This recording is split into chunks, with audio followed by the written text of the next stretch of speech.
గురువును మించిన దైవం లేదని, గురువును ఎల్లప్పుడూ ఆరాధించే వారందరికీ సకల సౌకర్యాలు కలిగి సుఖ సంతోషాలతో వర్ధిల్లుతారని శివానంద గురుధాము ప్రతినిధి త్రిపుటనేని గోపిచంద్ అన్నారు. వరంగల్లోని ఆరెపల్లి దగ్గర గల శివానంద గురుధాంలో కందుకూరి శివానందమూర్తి జన్మదిన వేడుకలు ఘనంగా జరిగాయి. ఈ కార్యక్రమంలో గురు కుటుంబ సభ్యులు, భక్తులు వందలాది మంది పాల్గొని పూజలు నిర్వహించారు. అనంతరం గురుధాంకు వచ్చే భక్తుల సౌకర్యార్థం నూతనంగా నిర్మించిన ఆనంద సౌద భవనాన్ని గురువు వారసులు రాజశేఖర్ ప్రారంభించి అనంతరం మాట్లాడారు. గురువులకి జన్మదినం చేయడం ఎందుకు అనే మాటకి, గురువు అనేది ఒక పీఠము, గురు స్థానం.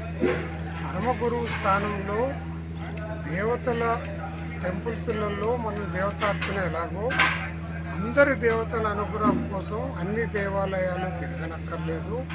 పరమగురు స్థానంలో ఉన్న పరమగురువు దగ్గరికి వచ్చి పూజలు, పునస్కారాలు, హోమాలు, యాగాలు చేయనక్కర్లేదు. స్వామి అని శరణాగతి కోరితే చాలు. ఇది జగద్గురు పరంపర కృష్ణుడి దగ్గర నుంచి ప్రారంభమైంది. కృష్ణుడే అందరికీ జగద్గురువు. అలాగే ఆ కృష్ణుడి అంశకు సంబంధించిన వాళ్ళే ఈ పరమ గురువులు. వాళ్ళు శరీరంతో పని లేదు. హిమాలయస్లో కానీ మొత్తం సృష్టిలో ఎక్కడొక్కడ వాళ్ళ శక్తి స్వరూపం అలాగే ఉంటుంది. వారి 97వ జయంతి సందర్భంగా మొత్తం ప్రజలు, ముఖ్యంగా భారతదేశం ప్రజలందరూ కూడా చల్లగా ఉండాలి, ఎలాంటి కొట్లాటలు, ఎలాంటి హింస, ఎలాంటి బాధలు, ఆరోగ్యం ఏమీ లేకుండా సుభిక్షంగా ఉండి ఆయురారోగ్యాలతో అందరూ చల్లగా వర్ధిల్లాలి అనే తపనతో ఆ పూజ్య గురుదేవుల్ని మన అందరి తరఫున కోరడం జరిగింది. దానివల్ల తప్పనిసరిగా మనం భారతదేశంలో జరుగుతున్న మార్పులు చూస్తూనే ఉన్నాం.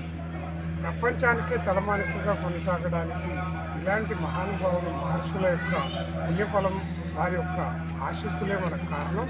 వారి జయంతి సందర్భంగా సర్వే సుజన సుఖినో భవంతు, సర్వే జన సుజనో భవంతు. అందరికీ భయపడాలన్నారు గురుగారు. ఎందుకంటే మనం వెళ్ళే డేట్ దగ్గరకు వస్తుంది కదా, కాబట్టి సంబరం కాదు, పుట్టినరోజు అంటే ఏజ్ పెరుగుతుంది కాబట్టి ఆయుష్ దగ్గరకు వస్తుంది.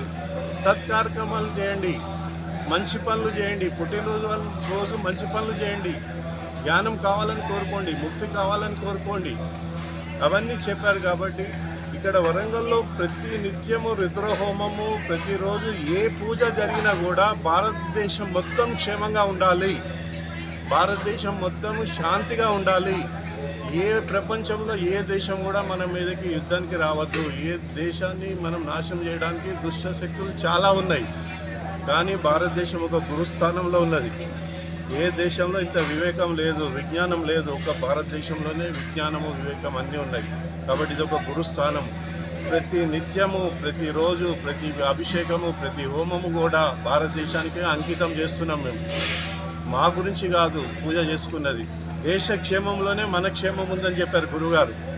గురు వాక్యమే గురు మంత్రం. కాబట్టి వారి బోధ మొత్తం స్ప్రెడ్ కావాలి, ప్రపంచం మొత్తం స్ప్రెడ్ కావాలి. యూట్యూబ్లో చెబుతున్నాము, అన్నీ చెప్తున్నాము. కాబట్టి భారతదేశం సుభిక్షంగా ఉండాలని, మరొకసారి అందరి దేశ ప్రజలంతా కూడా క్షేమంగా ఉండాలని ఇవాళ గురుగారి పాద పూజ అంటే గురువే శివుడు, శివుడే గురువు. మేము చేసిన పూజ అంతా కూడా గురుగారు ఏం చెప్పారంటే, నాకు పాద పూజ చేస్తే నేనేమి ఇస్తారా మీకు, మీరు చేసిన పూజ అంతా కూడా ఈశ్వరుడికి ట్రాన్స్ఫర్ చేస్తున్నాను నేను. ఆ ఈశ్వరుడే మీకు అన్ని సకల ఐశ్వర్యాలు, ఐశ్వర్యాలు ఇవ్వాలని గురుగారు చెప్పారు. కాబట్టి